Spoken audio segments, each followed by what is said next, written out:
নাহমাদুহু ওয়া নুসাল্লি আলা রাসূলিহিল কারীম আম্মা বাদ বিসমিল্লাহির রহমানির রহিম।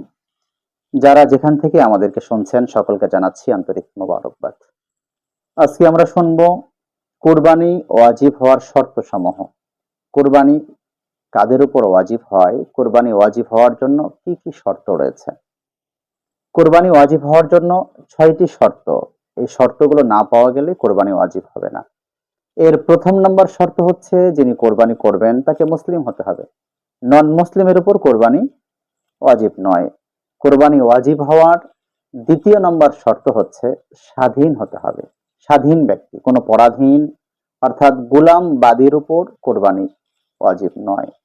3 নম্বর, যিনি কোরবানি করবেন তাকে মুকিম হতে হবে, অর্থাৎ নিজ শহরের বাসিন্দা হতে হবে। যদি মুসাফির হন অথবা সফররত অবস্থায় রয়েছেন কোরবানির ওই দিনগুলোর মধ্যে, তাহলে তার উপর কোরবানি ওয়াজিব হবে না।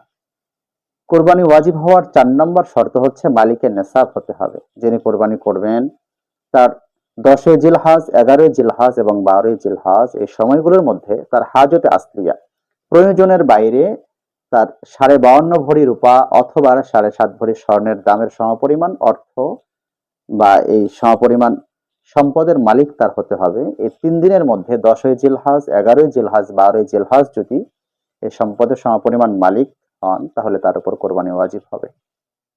কোরবানি ওয়াজিব হওয়ার 5 নম্বর শর্ত হচ্ছে বালেগ হতে হবে, অর্থাৎ প্রাপ্ত বয়স্ক বয়স্কা হতে হবে। নাবালেগা নাবালেগের ওপর, অর্থাৎ যারা প্রাপ্ত বয়স্ক বয়স্কা হয় নাই তাদের উপর কোরবানি ওয়াজিব না।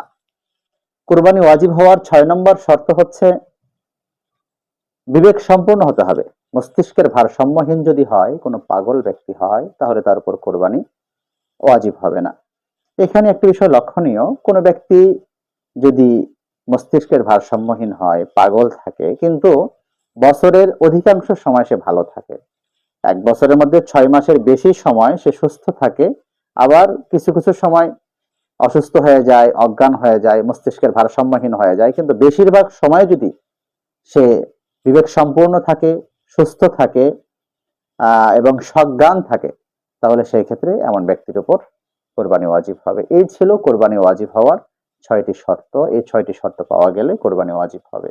আল্লাহ তাআলা আমাদেরকে সহি বুঝবার তৌফিক দান করুন। আমিন। ওয়া আখিরু দাওয়ানা আনিল হামদুলিল্লাহি রাব্বিল আলামিন।